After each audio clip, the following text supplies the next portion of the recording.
très touché et ému de démarrer ce cycle de conférences. Très heureux de retrouver des collègues plus qu'estimés. Je vais être très très rapide sur cette satisfaction à vous parler, pour pouvoir vous parler, dans la mesure où je dois vous décrire en 25 minutes ce que je considère comme les grands éléments de la transformation du travail aujourd'hui. Alors, autant vous dire que quand on m'a dit 25 minutes, enfin, on m'a dit 20 minutes au départ, j'ai négocié 25, donc je ne vais pas reperdre 5 minutes en vous expliquant pourquoi il me fallait 25 minutes. Voilà, je voudrais présenter les choses en deux temps. Premier temps, réfléchir avec vous sur ce qui se transforme en termes de travail, ce que je vais appeler les 3 déracinements du travail. Et dans un deuxième temps, réfléchir avec vous sur ce qui peut être une politique publique en matière d'emploi, de travail, il faut qu'on décide, à partir de ces transformations. Mais auparavant, je voudrais, dans une introduction très, très didactique, rappeler quelques éléments de définition. Parce que tous les auteurs n'ont pas les mêmes définitions des concepts qui nous concernent. Notamment la différence qu'il y a entre travail, emploi, activité.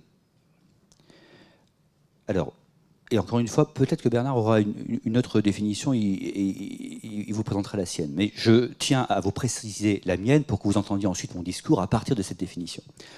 Le travail, c'est tout processus consistant à transformer son environnement de manière intentionnelle pour le rendre plus sûr, plus fécond, plus juste, plus beau. Donc il y a une intention humaine pour transformer l'environnement par une activité. Donc une activité, une intention, un résultat. C'est le travail. Vous connaissez la célèbre opposition que fait Marx entre le travail de l'abeille et de l'architecte. L'abeille ne travaille pas, elle a une activité, mais il y a travail de l'architecte parce que l'architecte a en tête, dans sa tête, le plan de la ruche qu'il peut changer, dont il peut donner un sens. Et donc la différence entre le travail humain et une activité, c'est cette intention, ce sens. Et c'est très important pour ce qu'on va se dire tout à l'heure. Ça, c'est le travail. Ça veut dire que lorsqu'on bricole à la maison, on travaille. Ça veut dire que lorsqu'on exerce des activités domestiques, c'est un travail. Parmi ces possibilités du travail, il y a l'emploi.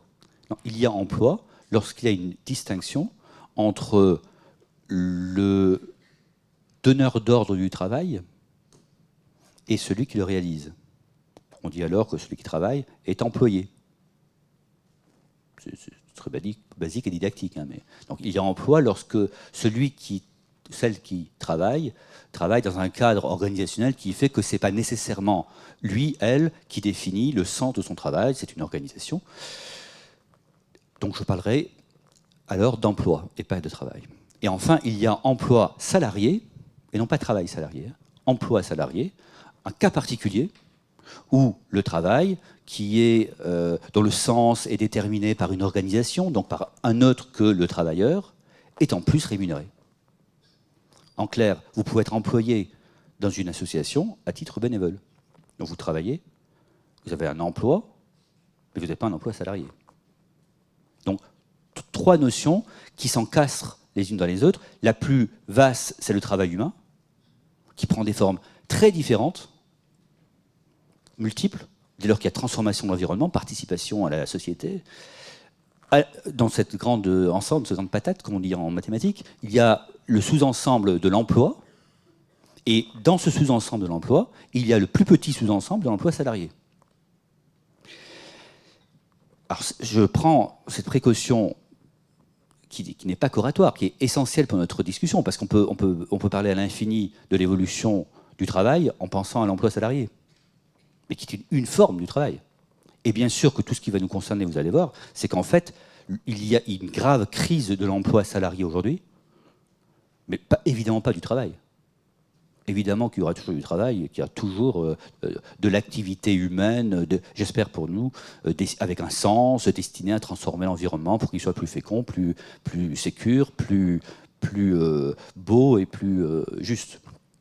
il y aura toujours du travail, mais il y a une crise de l'emploi salarié. Donc cette patate, cette grande patate du travail, la partie emploi est elle-même en discussion, mais la partie emploi salarié est très fortement en discussion et très fortement en crise. C'est ce que je vais vous partager dans les quelques minutes qui me restent. Donc mon premier point, c'est le triple déracinement de l'emploi salarié. Et pour vous le dire, parce qu'on n'a que 20 minutes et que voilà, on m'a dit d'être le plus illustratif possible, je vais vous donner un exemple que nous connaissons, que nous pouvons partager, celui de l'antique ferme, l'antique fermier. L'antique fermier, il travaille. Et dans son travail, il se confond avec son emploi et son emploi salarié. C'est tout un. Il est à la ferme, il travaille, c'est son activité, je dirais presque domestique. D'ailleurs, l'oikonomos, l'économie, c'est d'abord du nomos, de la loi de l'oikos, c'est-à-dire la maison, le domaine, de la ferme en fait. C'était la ferme. Chez Aristote, c'est l'idée de ferme, de propriété. Donc, voyez, le fermier initial de la société pré-industrielle, il travaille dans sa ferme et il est employé, il est auto-employé, si vous voulez, il est auto-entrepreneur. Ce qui est intéressant, ce qui peut nous intéresser pour la suite de notre discussion, c'est qu'il y a alors une unité du travail, du lieu du travail, du sens du travail. La triple unité de l'homme qui contrôle ses ressources dans un territoire donné. On a tous en tête cette idée du travail, qui est l'idée, j'allais dire presque naturelle, si tant est que ce mot ait un sens, et on peut le discuter ce soir.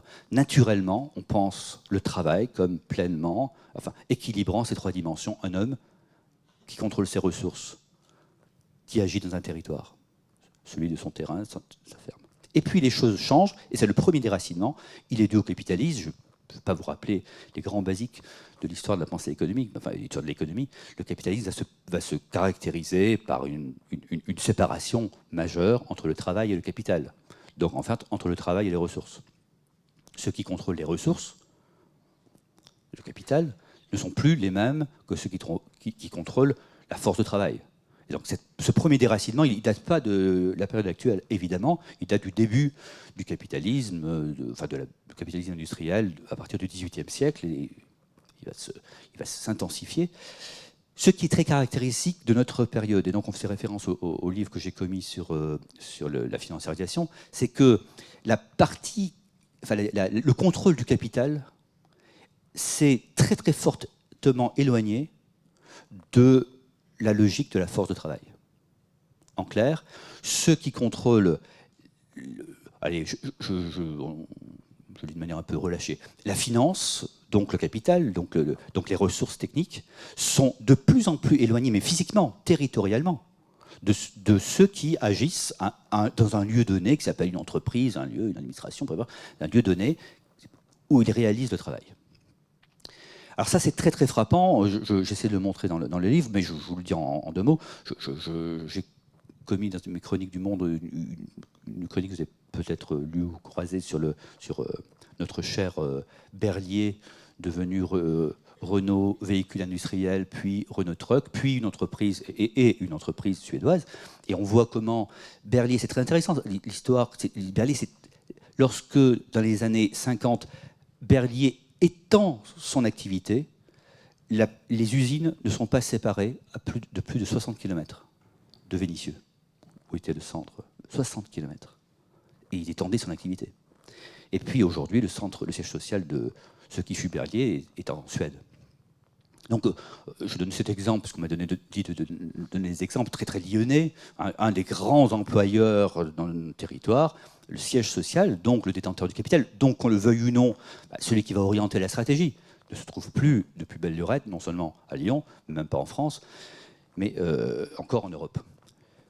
Alors c'est vrai pour d'innombrables entreprises, grandes ou petites.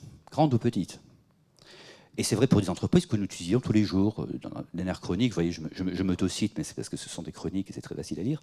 Je fais remarquer que la première chaîne de cliniques maternité en France est à capitaux australiens. Et que la première compagnie de pompes funèbres en France est à capitaux russes. C'est-à-dire que de la mort, de la naissance à la mort, les entreprises, enfin, les détenteurs de, encore une fois, du capital, avec ce que ça signifie en termes d'orientation, sont très très séparés, de plus en plus éloignés du travail. Ça a des effets positifs, je ne porte pas de jugement, je constate simplement qu'il y a un déracinement, c'est tout. Que la ferme initiale, c'est plus tout à fait la même chose. Lorsque vous travaillez dans une clinique aujourd'hui à Brest ou à Lyon, bien sûr, bah, il est possible que une dimension stratégique vous échappe complètement parce qu'elle est très liée à, évidemment, un portefeuille de cliniques ou d'autres entreprises que possède le détenteur des capitaux, et il va gérer évidemment cette clinique dans ce cadre-là très général. Donc premier déracinement, encore une fois, il n'est pas propre à notre période, mais il est extrêmement exacerbé depuis la globalisation de la finance, avec des marchés financiers globaux, donc avec des mouvements de capitaux qui sont totalement déterritorialisés, et des logiques de capitaux qui sont totalement déterritorialisées, et un travail qui, lui, reste, parce que le corps humain est encore quelque part, hein, et agit quelque part, qui est toujours territorialisé. Donc il y a une accélération de ce mouvement, mais pas une création. Deuxième déracinement, alors lui qui est très moderne, qui est très contemporain, c'est le déracinement entre l'emploi salarié et l'organisation. Si vous voulez, le travail et l'organisation, parce que l'emploi salarié, c'est une forme de travail, et l'organisation. Certes, il y avait, du fait du capitalisme, il y a une distinction entre le capital et le travail. Certes, de plus en plus, le capital s'est éloigné. Mais le travail, le travailleur, celui qui exerce le travail, était encore, jusqu'à une période relativement récente, encore, et depuis une période récente, et jusqu'à une période récente, était encore situé dans un espace relativement connu qui s'appelait une organisation, une entreprise, si vous voulez, pour faire simple. Une entreprise. Or, avec ce qu'on appelle l'ubérisation, on assiste à un phénomène très intéressant, surtout pour nous Lyonnais, je vais dire pourquoi, très intéressant, de déracinement du travail vis-à-vis de l'organisation. En clair, on peut aujourd'hui travailler et même exercer un emploi salarié en n'appartenant à aucune organisation. On estime que 37% des cadres aux États-Unis ne sont attachés à aucune organisation. Ils ont un statut d'auto-entrepreneur, dirait-on en équivalence en France, voilà. Et ils travaillent pour des entreprises, ils vendent leurs services comme des consultants, le consulting qui serait généralisé au travail du cadre. 37%, c'est pas rien. Hein. Donc, cette accélération accélération. Oui, c'est ce retour en arrière, je veux dire pourquoi, qu'on a constaté à partir des années 2005-2010, avec évidemment l'émergence de grandes plateformes Internet, permet d'acheter du travail de manière marginale, c'est-à-dire en fait quelques heures de travail, quelques jours de travail, et grâce aux plateformes, la chaîne de valeur, la construction de la création de valeur se fait de manière totalement dématérialisée. L'exemple le plus connu dans le public, c'est Uber. Au fond, personne n'a rencontré M. Uber. C'est une plateforme, mais qui permet à chacun, ayant une voiture, là je parle d'Uber Pop, hein, qui n'a été interdit en France pour l'instant, mais dont on voit la pression et la poussée, hein, qui consiste à, si vous avez une voiture, vous pouvez vendre à la marge votre voiture en faisant payer une course, plutôt que de rouler tout seul, ça vous amortit les frais d'essence. Et l'idée d'Uber, c'est de dire, si je crée une plateforme, ça permet aux gens de savoir où ils vont et puis de pouvoir vendre ce service. Alors c'est tellement du bon sens qu'on se dit, mais c'est vrai, c'est chouette, sauf que évidemment, ça détruit les organisations qui, elles, s'étaient construites précisément dans le cadre de l'emploi salarié. C'est là où ça va frotter. Si on vous présente les plateformes et la nouvelle forme de travail dont je vous parle, ce travail qui est désorganisé, en dehors de l'organisation, on dit c'est super. Il y a plein de choses à faire, certes, mais évidemment que ça remet en cause toute la façon précédente de poser le travail. Simplement pour nous, Lyonnais, c'est très intéressant, parce que si vous vous souvenez de ce que furent les canuts, au fond, ce n'était pas très différent. Les canuts, alors, il y avait une différence. Les canuts, vous savez bien que c'était des personnes qui travaillaient chez elles, à domicile, auxquelles les soyeux, c'était les soyeux qui achetaient ce qui correspond à la plateforme aujourd'hui, c'est-à-dire les métiers à tisser, les plaçaient chez eux, et disaient débrouillez-vous, faites comme vous voulez, travaillez à votre rythme. Sauf bien sûr que si vous ne travaillez pas au rythme suffisant pour vivre, il y a un petit problème en fin de mois. Donc et c'est ce qu'on va discuter tout à l'heure, c'est que bien sûr que les plateformes c'est merveilleux, ça ouvre plein de libertés, mais en même temps, cette liberté, elle est super si vous avez déjà un emploi salarié qui vous assure un revenu minimum, et si vous ne l'avez pas, bah, vous êtes obligé quand même de courir après le cacher, ce que firent les canuts. Et c'est tout un mouvement social qui a conduit précisément à passer de cet emploi domestique à la tâche à l'emploi salarié, rémunéré de manière continue. Ça a été un phénomène qui a commencé à partir des années 1850 et dont l'acmé, ça a été 1990. Et en fait, ce qui se passe aujourd'hui avec l'ubérisation, c'est un retour à une situation pré-industrielle de travail à la tâche, en fait. C'est une situation typiquement pré-industrielle, ça. Avec les moyens modernes, avec la logistique moderne, avec les plateformes modernes, avec tout l'éblouissement que nous pouvons avoir autour de l'Internet. Mais au fond, c'est un retour en arrière. Je ne porte pas de jugement, je le constate. Nous sortons de ce point de vue, non pas du salariat, il faut exagérer, non pas de l'emploi salarié, il en restera évidemment, mais du tout emploi salarié. Vous voyez, cette perspective sociale, cette perspective politique qui consistait à dire l'emploi, c'est l'emploi salarié, le reste, l'emploi, c'est le bénévolat. Bon, c'est bien, ça existe, c'est merveilleux. 3 millions d'équivalents plein temps, le bénévolat en France. Hein. C'est 3 millions d'équivalents plein temps. Hein. C'est pas rien. Mais enfin bon, c'est la partie de l'emploi non salarié. Et puis l'emploi, le reste, le travail domestique, le bricolage, bon, le travail du consommateur, tout ce qu'on fait, tout ça, ça n'entre même pas dans l'économie. Parce que le cœur, c'est l'emploi salarié. Or, c'est ça qui est en crise. Même si l'emploi salarié perd 20%, hein, je ne suis pas de ceux qui pensent qu'il va disparaître, comme je le dis, de manière ridicule, parce qu'évidemment qu'il y aura toujours des organisations industrielles qui auront besoin de salariés pour les fidéliser, évidemment. Mais même s'il perd que 20%, l'effet de choc sur l'économie va être considérable. C'est ça la mutation. Si 20% de ceux qui étaient sous forme salariée passent à du travail à la tâche, bah, ça va avoir des conséquences sociales considérables. Quand je dis 20%, c'est un chiffre totalement imaginaire. Ça peut être 30, ça peut être 10, ça peut être 50. Bon. Donc ça, c'est le deuxième déracinement, très original. On est déraciné de l'organisation. Moi, je vois dans mon école, on enseigne aux étudiants, de manière un peu imagée et mythique à mon avis, mais que peut-être dans leur vie, ils n'auront pas d'organisation et ils seront, avec leur capacité, allant d'entreprise en entreprise, vendant leurs services, une sorte d'auto-entrepreneuriat généralisé. Troisième déracinement, plus subtil, plus compliqué, plus inquiétant peut-être, la robotisation. Là aussi, c'est pas nouveau. Comme tout ce que je vous dis, c'est pas nouveau, c'est accéléré aujourd'hui, mais c'est pas nouveau. Hein. Le premier déracinement, il commence depuis le capitalisme. Le deuxième, il existait avant le salariat. Oui. Le troisième, la robotisation. Alors, la robotisation aussi commence avec le capitalisme, les machines-outils, déjà le ludisme. Vous savez, au début du XIXe siècle, les ludistes, ce sont ces ouvriers anglais qui se donnent comme objectif de détruire les machines. Bon, ils sont pendus en 1819. Hein. La réaction, c'était on n'a pas le droit de détruire les machines parce que vous ne comprenez pas que le progrès, c'est plus de machines qui créent plus d'emplois, etc. Et on a vécu sur cette idée qui n'est pas totalement fausse parce qu'il y a eu le plein d'emplois dans les années 1960-1970, alors qu'il y avait beaucoup de mécanisation. Or, ce qui est nouveau avec la robotisation sont deux phénomènes. Le premier, c'est la rapidité. Ça, si vous voulez, en économie, enfin, il y a des économistes dans la salle, il n'y a pas que des effets atemporels. Le temps joue. S'il y a un impact économique instantané, c'est pas la même chose s'il est de 1000 ou de 10 000. La robotisation aujourd'hui, c'est extrêmement rapide. On estime, vous l'avez entendu parce que c'est dans la presse et c'est beaucoup discuté à Davos, on estime à 5 à 6 millions d'emplois salariés détruits par la robotisation. Net, hein, net.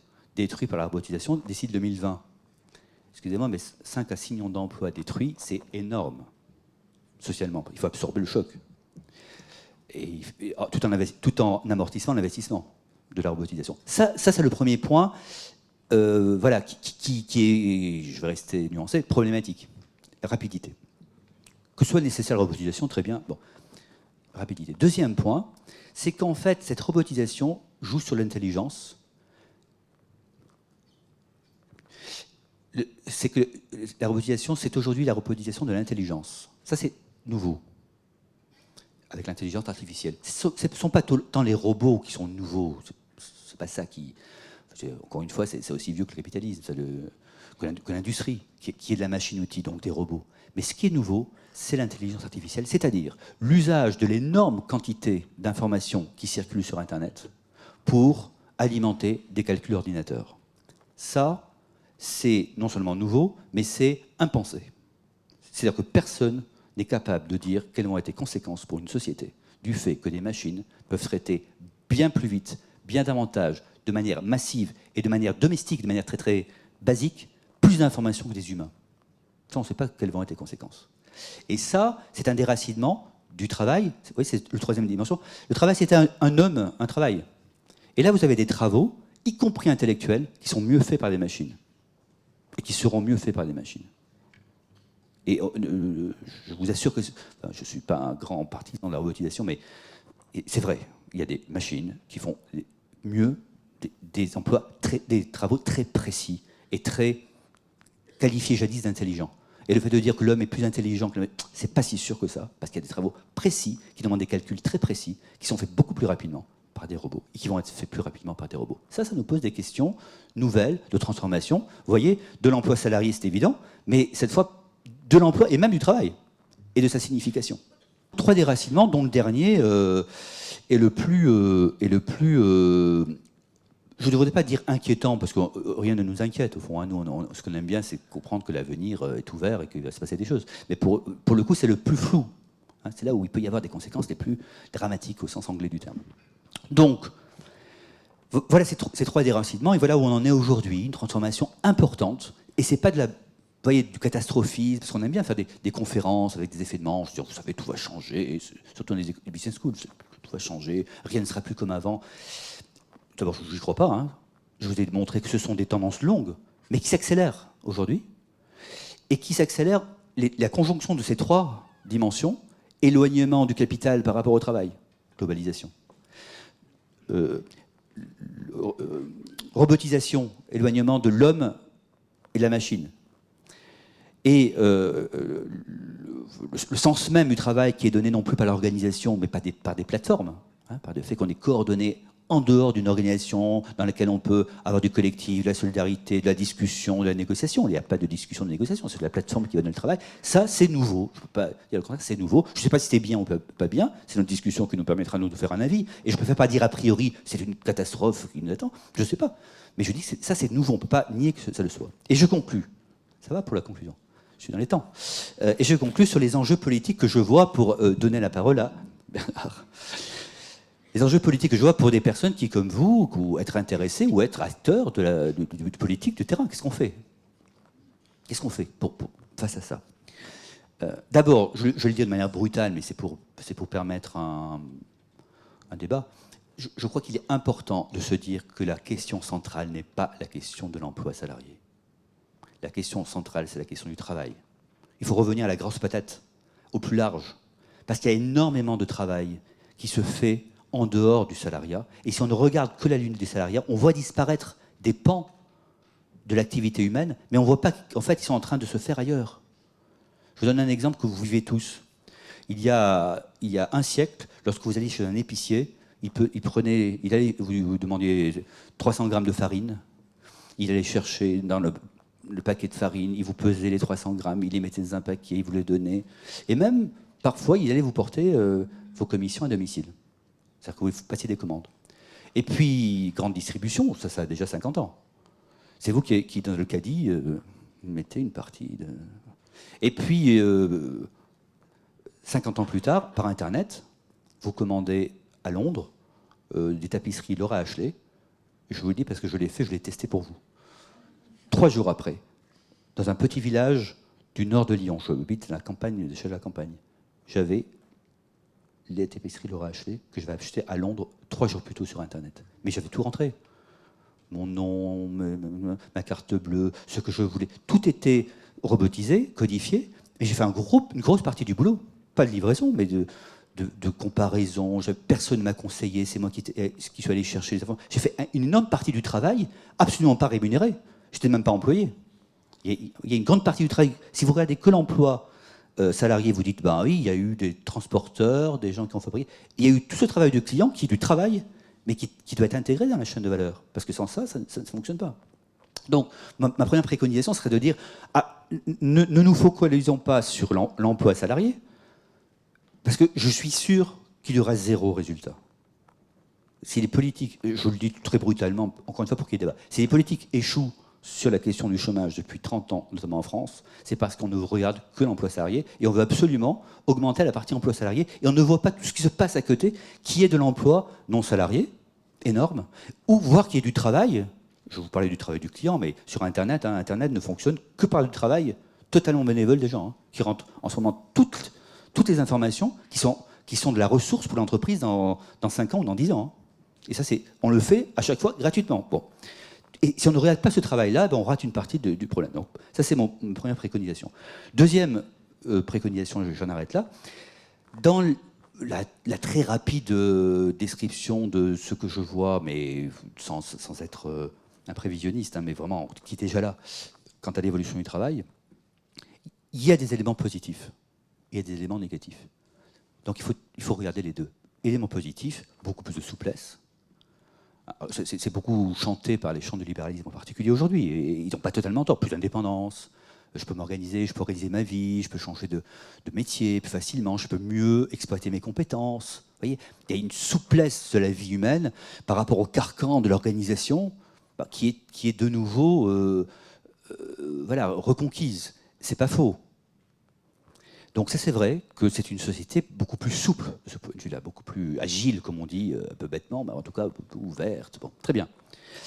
Et il y a aussi des moins, il y a aussi des négatifs, il y a aussi des points qu'on intuite. Le premier, c'est que il est corollaire du point précédent, c'est que ça marche. Ce que je viens de dire sur plus de liberté, plus de compétences, etc., ça marche évidemment pour ceux qui ont des compétences et des capacités à exercer leur liberté.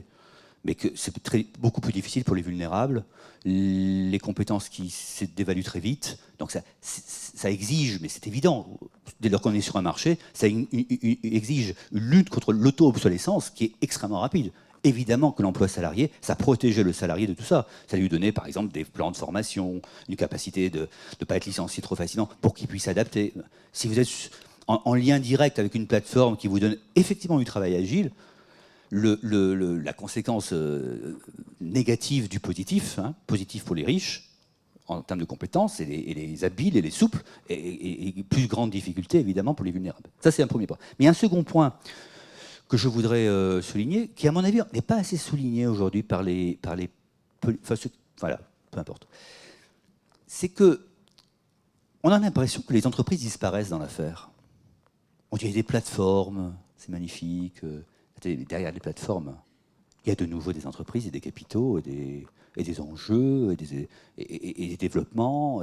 Ça ne marche pas comme ça. Derrière Uber, derrière Facebook, sauf à une sorte de nationalisation mondiale de ces plateformes, ce que je ne vois pas à l'horizon, ces plateformes obéissent encore à des enjeux économiques. Donc, je veux dire par là que la décision, par exemple, d'Uber de s'installer ici et pas là, a des effets sur la société. Or, cette décision est prise quelque part. Vous voyez, sur quoi je voudrais attirer votre attention, la plateforme, ce n'est pas un truc évanescent qui existe par soi-même. Il y en a qui existent par soi-même, qui sont autoconstruites, il y en a. Mais massivement, ce sont des plateformes qui sont évidemment dérivées, qui sont des entreprises. Donc, il n'y a pas une disparition des entreprises. Il y a de nouvelles formes d'entreprises. Avec Facebook, c'est magnifique. Facebook, c'est... maintenant, ils sont un peu moins de 10 000 personnes. 10 000 personnes. 1 milliard, un peu plus, de clients. 10 000 personnes pour 1 milliard de clients. Jamais vu dans l'histoire de l'humanité, ça. Vous avez 1 milliard de clients avec 10 000 personnes simplement. Et encore, c'est récent. Et ils font 12 milliards de chiffre d'affaires, c'était rien. Chaque client rapporte 12 euros par an, 12 dollars par an. C'est rien, c'est une petite entreprise. Mais les conséquences sociales de Facebook, c'est considérable. Et là, il y a bien des décisions. Ils ont pris la décision d'envoyer des drones en Afrique pour que tous les Africains se connectent. C'est une décision politique qui est extrêmement importante. Voilà, je veux dire par là que derrière ce phénomène de plateforme et ce phénomène d'ubérisation, il y a encore des enjeux politiques, des enjeux d'installation. Et donc, et c'est ma phase de conclusion, je te rassure, et donc l'enjeu, je me suis posé la question à votre place, je dis mon Dieu, comme j'aimerais être à leur place et en même temps pas. Qu'est-ce qu'on peut faire aujourd'hui? Attention à ne pas trop se centrer sur les entreprises, au détriment du travail. Attention de ne pas être au coup précédent. Comment attirer les entreprises, Moi, je voulais dire là aussi brutalement, pour engager un débat, si vous voulez, je crois que l'enjeu du politique aujourd'hui, c'est de mettre en compétition les entreprises. C'est vraiment de mettre en compétition les entreprises. C'est pas nécessairement de les attirer. C'est bien sûr qu'il faut les encourager, surtout les locales, surtout quand elles sont prises dans les contraintes globales énormes, bien sûr. Mais c'est aussi les mettre en compétition pour qu'il n'y ait pas de monopole de plateforme, pour qu'il n'y ait pas de monopole qui se crée, qui sont des monopoles technologiques autour de robots. C'est ça l'acuité du regard du politique aujourd'hui. Et je vous parle ici en tant que citoyen. Merci. Je suis aussi très, très heureux de venir m'exprimer auprès de vous. Alors, avec une certaine taquinerie, Pierre-Yves, finalement, définit une série de problèmes en disant, dans le fond, Bernard Gazier va vous entretenir des solutions. Je vais surtout soulever d'autres problèmes. Voilà. Mais je pense qu'il y a quand même, dans cet espace de discussion que nous allons tenter de dessiner, des éléments qui permettent d'envisager de l'action. Voilà un point de vue un peu prudent à partir duquel je vais développer 3 points. Mon premier point sera bref, c'est un point sur l'anticipation, parce que je m'aperçois finalement que les pratiques dont je voulais parler sont quand même assez largement celles qui sont déjà mises en route dans cette enceinte, et donc je vais juste rappeler quelques éléments sur l'anticipation. Ensuite, en un deuxième temps, je vais venir à une thématique qui est celle du territoire. Alors par rapport à ce que vient de dire Pierre-Yves, le territoire, il n'est pas en très bonne forme, hein, le territoire. Voilà. Alors, nous allons voir que le territoire peut faire de la résistance, et nous allons voir laquelle. Donc, en un deuxième temps, je vais m'interroger sur le territoire. Et puis, en un troisième temps, j'en viendrai à un point qui n'est pas tout à fait du même ordre et qui élargit les choses. C'est une interrogation sur un problème dont on a du mal à parler, et notamment quand on réfléchit en termes de politique économique ou d'anticipation. C'est la croissance ralentie. Qu'est-ce que ça veut dire? Qu'est-ce que ça implique comme marge de manœuvre ou comme absence de marge de manœuvre? Voilà mon troisième point. Donc je commence par quelques réflexions sur l'idée de mutation. Alors, l'idée de mutation, on en a déjà un peu parlé, on a l'impression que c'est quelque chose qui est devant nous sous la forme d'une menace. Mais finalement, si vous prenez ce qui s'est passé dans les années 60 et 70 avec la fin du monde rural tel que nous le connaissions en France, eh bien nous avons eu une mutation majeure, une mutation violente d'ailleurs, quand on voit la manière dont ont pu la vivre les personnes qui quittaient la campagne. Eh bien, cette mutation, elle a été avalée en quelque sorte dans la croissance rapide, mais c'en est une. Et donc ça veut dire que nous vivons finalement de manière très régulière des mutations, et donc la question c'est de savoir comment on peut, mon Dieu, gérer cela. Alors d'où le terme anticipation. Vous savez que l'anticipation n'est pas la prévision, c'est précisément parce que l'on n'arrive pas à prévoir que l'on peut essayer d'anticiper, ce qui veut dire envisager des scénarios, mais ne pas se cacher derrière son petit doigt. Je vais prendre un exemple un peu provoquant. Prenez la métropole de Rennes. Je ne prends pas Lyon, prudent. Prenez la métropole de Rennes. À Rennes, il y a PSA. Ben, il est question que PSA s'en aille. Voilà. Peut-on imaginer Rennes sans un fabricant automobile majeur donnant des travaux à des sous-traitants? Qu'est-ce que ça veut dire? Eh bien, c'est un enjeu majeur aujourd'hui de débat qui, à ma connaissance, n'est pas pleinement saisi par les Bretons. Et pourtant, il y a de quoi faire. Alors évidemment, le problème, c'est que la personne qui dit hey, « PSA va s'en aller », ben, c'est le prophète de malheur, c'est Cassandre, c'est la personne que l'on va peut-être refuser d'écouter, ou au contraire, pire encore, que l'on va massacrer, parce qu'elle est porteuse de malheur, c'est l'oiseau noir. Voyez la difficulté ici. Or, en fait, il ne s'agit pas d'être un oiseau noir, il s'agit simplement bien, de porter des perspectives de débat et surtout des possibilités de réaction. Je vais vous donner un exemple plus positif. Je vais prendre la ville de Göteborg. Alors, Göteborg en Suède, c'est 500 000 habitants, donc c'est relativement comparable avec Lyon, c'est un peu plus petit. Bon, voilà. Et Göteborg, c'était les chantiers navals dans les années 80. Et puis les chantiers navals, vous le savez sans doute, ils sont tous partis en Corée. Voilà. Alors, qu'est-ce qu'on fait? Eh bien, Göteborg a mobilisé ses partenaires sociaux, ils se sont réunis, vous savez que les syndicats et les patronats sont très bien organisés dans ce pays, et puis ils se sont dit, il faut trouver autre chose, on a un certain type de savoir-faire, qu'est-ce qu'on peut faire? Eh bien, ils ont fait venir Nokia.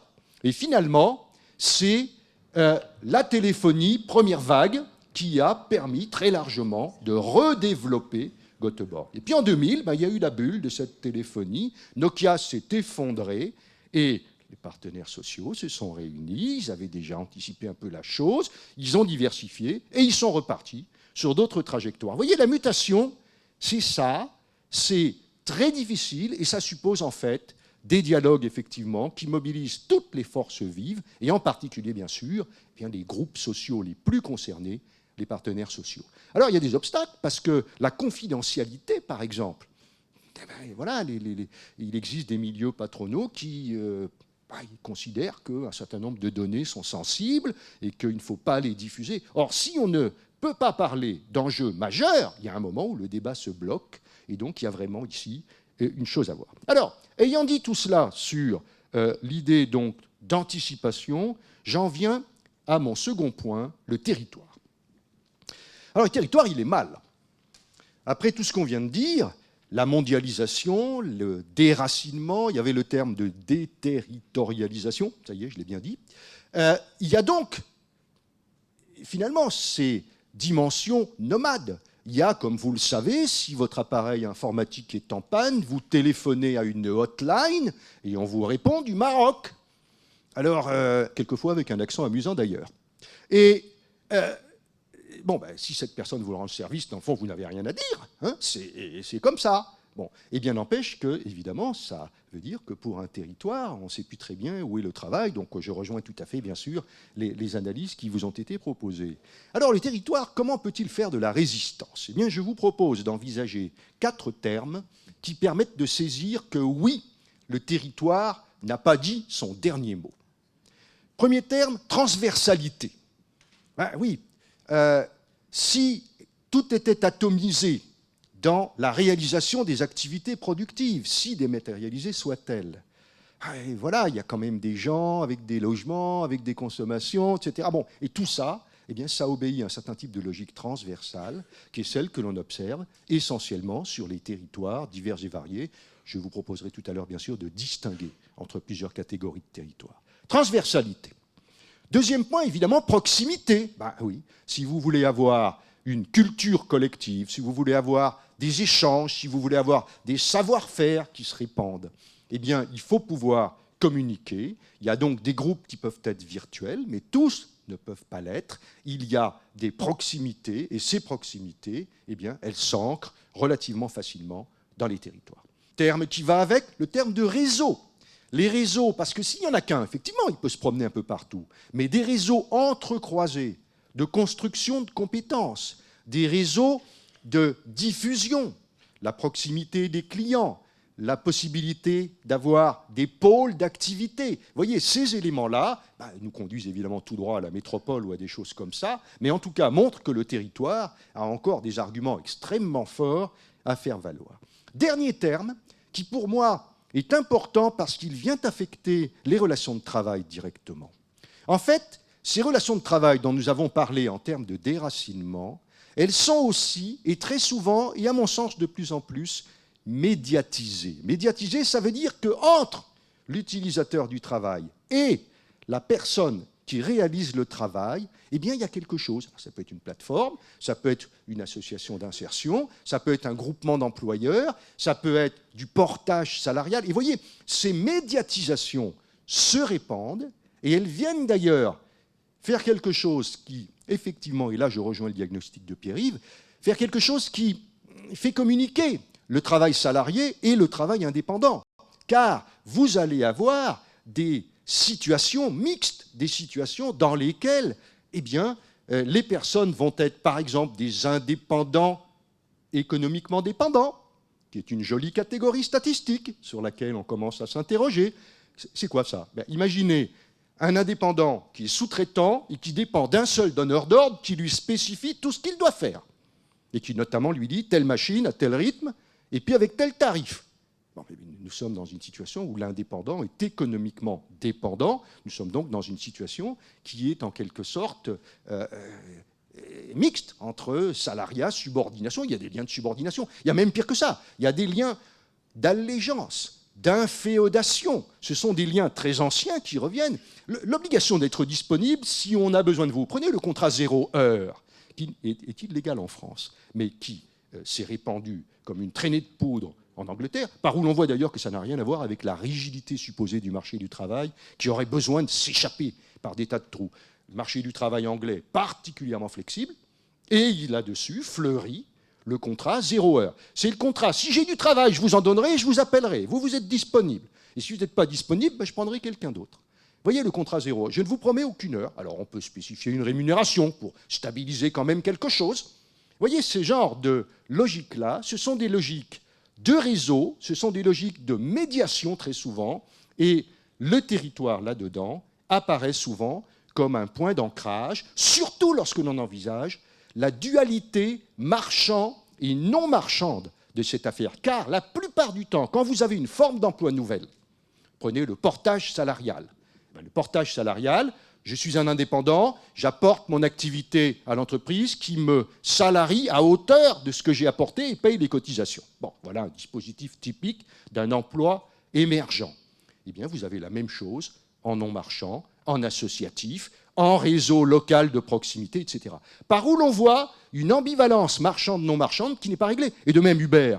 Uber, c'est marchand, et puis vous avez en revanche la Maïf qui a développé un système de voitures disponibles, mais entre sociétaires, et qui donc se font payer bien sûr, mais sur la base d'un dispositif qui n'a pas le profit pour but, etc. Donc vous voyez comment on peut aller vers de l'entraide locale, etc.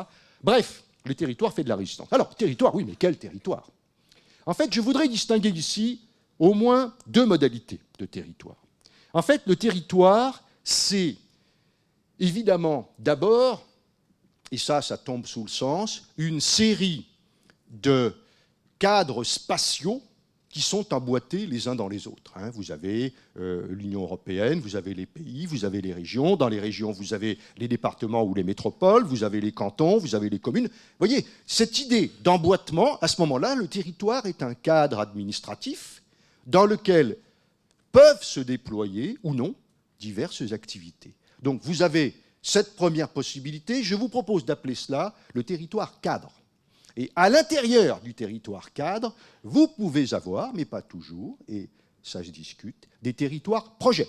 Lesquels territoires projets peuvent correspondre à des géométries qui peuvent être la solidarité d'un bassin d'emploi, qui peuvent être telle ou telle vallée, qui peuvent être telle ou telle métropole. Ça dépend tout à fait des projets et de l'échelle de ces projets. Donc, vous voyez, territoire cadre, territoire projet, et c'est à l'intérieur de cela que l'on va retrouver le point sur lequel j'avais commencé un petit peu à insister tout à l'heure, l'anticipation et les partenaires sociaux. Là, je vais proposer une petite diapo, si vous voulez bien mettre en route. Voilà. Alors, voilà une première diapo, le dialogue social. Alors, le dialogue social, qu'est-ce que c'est que le dialogue social? C'est un terme qui a tout pour agacer. C'est un terme mou.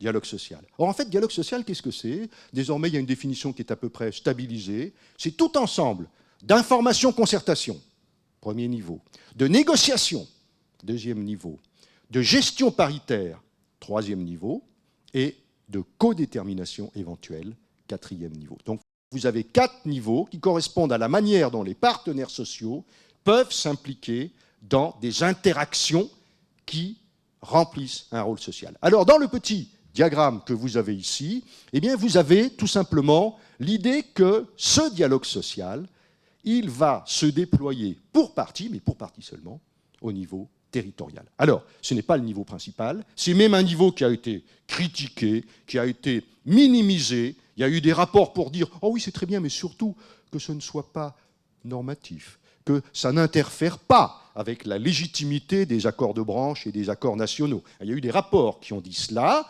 C'est un état d'esprit auquel je m'oppose. Et donc, je vous propose de regarder ici, très simplement, 3 fonctions, donc, ou fonctionnalités même. Les fonctionnalités sont des ensembles de fonctions. En gris, l'intégration, ça enveloppe tout. L'intégration, ça veut dire, nous sommes des groupes différents, nous avons des choses à faire ensemble. Vous avez ensuite la distribution des richesses produites, c'est ce qui est bleu, c'est la fonction la plus traditionnelle, c'est la négociation collective des salaires, par exemple. Et puis vous avez enfin en vert, eh bien, l'appui au développement. Et là, ce sont des fonctions vers lesquelles je vais me pencher davantage, parce que très souvent, le territoire, c'est là que ça va se passer. Pas toujours, mais en tout cas très souvent. Alors, voyez qu'ici, il y a l'idée d'une sorte de pyramide qu'on a un peu tronquée, et il y a l'idée que d'un côté, vous allez descendre filière, branche, entreprise, c'est la structure usuelle, centrale, notamment des négociations collectives. Et de l'autre côté, eh bien, vous avez la possibilité de descendre région, territoire ad hoc, territoires locaux. Vous voyez ici cette dualité qui s'installe. Je ne veux pas dire ici que le territoire a vocation à équilibrer et à être aussi important que le dialogue social usuel, mais je veux dire qu'il a sa part et que lui aussi peut descendre. Est-ce qu'on peut passer à la diapositive suivante? Alors maintenant, voici une interrogation un peu différente sur, dans le fond, qu'est-ce qu'on peut faire au niveau d'un dialogue social territorial. Donc nous allons maintenant spatialiser les choses. Ça peut être un bassin d'emploi, ça peut être une région lorsqu'il y a des discussions paritaires sur la formation continue, sur la formation professionnelle. Vous voyez que nous allons descendre à ce niveau-là. Alors nous pouvons isoler ici des choses qui concernent les personnes, des choses qui concernent le système productif. Et vous voyez, il y a ici 5 fonctions différentes. Alors je commence par celles qu'on ne voit pas directement en France, mais qu'on voit très bien dans d'autres pays. C'est celle qui consiste à regarder les personnes et le côté social. Intégration, distribution et ce que l'on appelle le welfare territorial. Alors de quoi s'agit-il? Eh bien en fait, dans des pays où l'appareil de protection sociale n'est pas très centralisé et n'est pas très fort, eh bien beaucoup de choses se discutent au niveau local. Et c'est le cas en particulier en Italie, où vous avez quelque chose qui pourrait paraître un peu exotique. Vous avez des syndicats très puissants qui sont des syndicats de retraités. Eh bien, les syndicats de retraités négocient avec les régions, avec les municipalités, avec divers groupes à différents échelons. Ils négocient des avantages sociaux, ils négocient des minima, ils négocient toute une série d'éléments qui conditionnent leur bien-être. Alors, nous ne voyons pas cela en France, c'est donc la case la moins importante, c'est pour ça que j'ai commencé par elle et que je m'en débarrasse. Elle a quand même un petit enjeu, hein. Il y a des aspects négociés que l'on peut voir en politique sanitaire, sociale, etc. Mais le plus important, c'est ce qui se passe le long de la diagonale et dans la dernière case. Vous avez en fait alors l'organisation du temps et de l'espace, logement, aménagement du territoire. Prenez la part Dieu. Si vous voulez que les horaires soient cohérents à la part Dieu, si vous voulez que les conditions d'hygiène et de sécurité, si vous voulez que la politique de gestion du site est une cohérence, il faut probablement passer par un dialogue social territorial. Je sais que ça a été tenté, je sais que ça n'a pas bien marché, mais je pense que ça reste d'une logique implacable. Vous avez à discuter de ce genre de choses, et c'est ce que l'on voit, c'est une première possibilité, organisation du temps et de l'espace. Il y a évidemment la gouvernance territoriale décentralisée, c'est tout simplement le côté où, si vous avez un échelon politique important dans lequel se décident des choses, eh bien, les partenaires sociaux doivent avoir tout leur rôle, et donc c'est évidemment du dialogue social territorial. J'en viens aux 2 dernières fonctions. Une qui est peut-être la moins connue, mais finalement peut-être la plus importante. Prenez l'organisation des isolés. Et là, nous retrouvons l'atomisation et le déracinement du travail. Si vous êtes dans une situation dans laquelle les PME sont un désert syndical, c'est bien ce qu'on voit. Si vous êtes dans une situation où ces réseaux impalpables, mais néanmoins quand même un peu localisés, sont là, et si vous avez des individus qui sont isolés, des précaires, des intérimaires, toutes ces personnes qui sont là, il faut les organiser d'une manière ou d'une autre. Eh bien, c'est au niveau territorial, sûrement pas de manière identique à celle qui se passe dans une organisation de type syndical, évidemment, mais il faut regarder. Eh bien, l'organisation des PME, c'est là, et à vrai dire, c'est une sorte de service collectif qu'il faut rendre. Vous voyez qu'ici, il y a une fonction, enfin, j'en viens à la dernière fonction, facilitation du redéveloppement, eh bien, formation professionnelle et sécurisation des parcours professionnels, et anticipation productive. Vous voyez que nous revenons sur notre sujet. Ici, nous sommes en train de lier le travail et l'anticipation productive. Ça me conduit à ma dernière partie. Cette dernière partie va consister à questionner la croissance ralentie. En effet, je crois qu'il est temps de s'interroger sur une mutation du capitalisme qui, là aussi, ne fait que retrouver une tendance antérieure très visible au XIXe siècle. Le rythme de croissance du capitalisme en France et dans la plupart des pays européens au XIXe siècle était un rythme de 2% lent. Nous aimerions beaucoup l'avoir. Nous ne l'avons pas. Mais évidemment, comme vous le savez, spéciale nostalgie, dans les années 60-70, nous avions un rythme de croissance de 5%, 6%, qui d'ailleurs nous a permis d'absorber les rapatriés venant d'Algérie sans même s'en rendre compte. L'équivalent du million de Syriens qui sont arrivés en Allemagne, nous avions ça puisque 2 millions de personnes sont arrivées, dont 1 million devaient travailler. Évidemment, là-dedans, il y avait des gens qui étaient des entrepreneurs, il y avait des gens indépendants, mais il y a aussi beaucoup de gens qui ont été absorbés. Eh bien, ils ont été absorbés par la croissance accélérée. Alors, nous sommes restés, à mon avis, dans la nostalgie de cette époque-là. Or, peut-être que ça reviendra, après tout. Hein, touchons du bois. Voilà. En attendant, on n'y est pas. Si jamais ça revenait, ça reviendra très lentement pour des tas de raisons. Il y a la Chine qui ne se porte pas bien. Il y a l'Europe qui est une machine à freiner. L'Europe qui glace le cœur aujourd'hui, comme discipline budgétaire, comme inondation de liquidités, et en même temps comme absence de volonté, comme absence d'impulsion. Vous avez un contexte qui laisse penser que peut-être que la croissance reviendra, mais sûrement lentement. Autre justification, prenez la croissance verte, l'écologie. Peut-être que ça finira par faire des activités qui vont faire boule de neige, peut-être. En un premier temps, c'est des activités qui sont décevantes, des activités qui sont quelquefois elles-mêmes de mauvaise qualité. Prenez les emplois dans les déchetteries, ce sont des emplois dangereux, pas faciles à satisfaire, et ce sont des emplois qui n'évoquent pas un énorme développement, et pourtant, ben, mon Dieu, il y a plein de choses à faire dans ce domaine. Donc vous voyez que la croissance verte, ça peut venir. D'abord, c'est pas si évident. Prenez aussi tout ce qui s'est passé en matière photovoltaïque, là, tous ces toits qui ont été finalement maintenant réalisés en Chine, ils ont cassé le marché d'un seul coup, et puis hop, le pétrole de nouveau qui est très bas, donc il y a tout ce qu'il faut pour qu'on arrête de s'occuper des économies d'énergie. Vous voyez que nous sommes dans une situation extrêmement difficile où la croissance verte est indispensable, mais pour l'instant, je vais être brutal, elle est peu probable. Et si jamais elle arrivait, ben, elle arriverait très lentement. Alors, j'en viens à ce moment-là à un point qui sans doute ne vous a pas échappé. Nous allons parler du miracle allemand. En effet, les Allemands n'ont pas une croissance plus rapide que la nôtre, en dépit de leur performance à l'exportation. Et les Allemands, alors c'est en anglais parce que ça fait plus sérieux comme ça, hein, voilà. Donc je vais brièvement vous commenter ce diagramme. Évidemment, la question c'est celle du miracle allemand. Vous savez que le taux de chômage en Allemagne est descendu à 5%. Donc comment font-ils ? Alors, je vous propose de regarder les deux colonnes du côté gauche d'abord, et ensuite les deux colonnes complètement à l'autre bout du côté droit. Vous avez deux colonnes dont les unités sont différentes et de manière un peu provocante. Les grosses unités, ce sont les milliards et ce sont les petites colonnes. Donc je commence. Nous avons 37,7 millions d'emplois. Ça, ce sont les emplois. 37,7 millions d'emplois en 1994. 1994 est une bonne date parce que c'est la date où on peut considérer que les Allemands ont à peu près digéré le premier choc de leur réunification. Donc voilà, l'Allemagne est réunifiée, ils ont 37,7 millions d'emplois. On passe à l'autre bout, combien ont-ils d'emplois en 2012 ? 41,6 millions. Ils ont créé 4 millions d'emplois. Ces merveilleux Allemands, le bruit de la portière de la Mercedes qui se ferme est un accomplissement en lui-même. Donc ils ont fait ça, tellement disciplinés.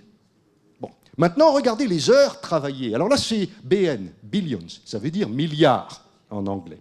Ce sont donc des milliards. Eh bien, combien avez-vous de milliards d'heures ? 58,2. J'aime beaucoup le virgule 2.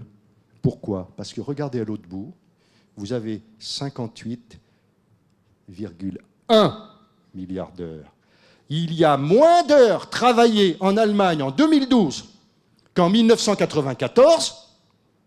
Et oui, tout ça pour ça. Voilà, ce sont les rois de l'exportation, ils écrasent l'Europe sous leur domination et ils n'ont pas créé une heure de travail supplémentaire.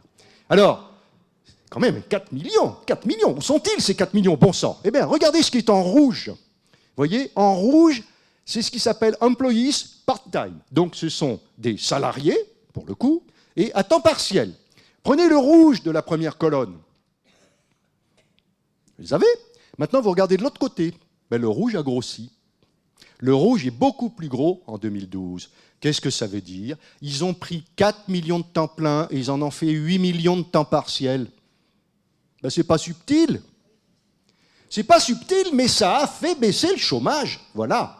Alors, ici, il faut bien distinguer deux choses. D'une part, le fait que vous avez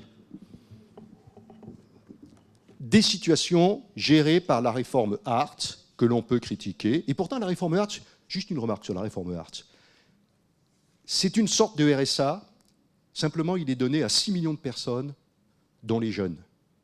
Et oui, il n'y a pas notre trou. Nous, on a un joli trou entre 18 et 25 ans. Si vous êtes jeune et que vous n'avez pas d'argent et que vous êtes fâché avec votre famille, mais vous n'avez pas droit au RSA. Enfin, si, il y a un tout petit groupe qui en a un peu gros. Sinon, il faut être dans sa famille pour être bénéficiaire dans la famille. Donc, vous voyez, nous avons un trou. D'un certain point de vue, les Allemands ont fait beaucoup mieux. Bon, enfin bref, ça c'est une parenthèse. En tout cas, les petits boulots qu'ils ont générés, ce sont des petits boulots de nature extrêmement visible, hein, les mini-jobs et les midi-jobs. Alors les mini-jobs, ça ne donne même pas de droit à la retraite. Il y a très très peu de cotisations. Les midi-jobs, ça se rapproche plus des mi-temps. Mais en très gros, ce sont des femmes qui travaillent 8 heures par semaine pour 8 € de l'heure. Voilà, j'ai simplifié, j'ai un peu caricaturé, mais il y a du vrai là-dedans. Alors ça porte un gros mot. C'est ce que l'on appelle le partage du travail. Simplement, c'est un partage que l'on peut considérer comme relativement inadéquat. En même temps, un taux de chômage de 5%, eh bien, je vais vous dire, c'est un bien collectif. Nous ne savons même plus ce que c'est. Nous avons vécu 30 ans de chômage de masse, et 40 ans même maintenant. C'est un échec collectif, auquel d'ailleurs j'ai pris part, et je ne vais pas du haut de ma sagesse vous dire ce qu'il faudrait faire pour en sortir. Je voudrais dire que c'est un échec collectif, et que cet échec, ben, ça serait peut-être intéressant de commencer à réfléchir un petit peu sur la manière de changer de braquet et notamment de faire fonctionner à l'échelle territoriale des logiques de partage du travail. Mais alors, pas les 35 heures, mon Dieu, oh non, oh, surtout, on ne touche plus. Hein, bon, pas les 35 heures. Mais quoi d'autre? Eh bien, prenez des gens que vous mettez en congé et que vous remplacez par des chômeurs préalablement formés. C'est un partage du travail tout au long de la vie. C'est de la socialisation, il y a des tiers, il y a des réseaux, on s'occupe de vous, et on élève la moyenne de la population. Vous savez que la France souffre d'une spécialisation internationale inadéquate. Hein. On ne vend pas les bons produits à des gens qui peuvent nous les faire pour moins cher. Donc on a du mal à s'en sortir. Et la France souffre d'un déficit de qualification. On a beaucoup de gens très peu ou mal qualifiés. On va avoir encore une autre chose, le départ des gens du baby-boom. Alors ça, on ne le voit pas. On ne le voit pas parce que ça a été neutralisé par les politiques d'allongement de la durée obligatoire du travail. Donc on ne voit pas, mais d'ici 2-3 ans, hop, la population active française va commencer à baisser. Et si on ne regarde pas bien ce qu'on fait, on va finir par recruter des ingénieurs roumains, des informaticiens hindous, etc., indiens. Vous allez avoir ça. Ah oui, ça nous pend au nez, personne ne le regarde. Or, il y a une anticipation majeure qu'on peut faire ici, c'est former un certain nombre de gens, pas tous, celles et ceux qui veulent, dans le cadre des PME. Prenez une PME de 5 personnes, il y en a 2 qui partent en congé formation pour 6 mois. Attendez, elles ne travaillent plus. Donc il faut remplacer, et donc il faut organiser ces réseaux. C'est ce que l'on appelle les marchés transitionnels, et il me semble que ça se fait à l'échelon territorial. Merci de votre attention. J'aimerais savoir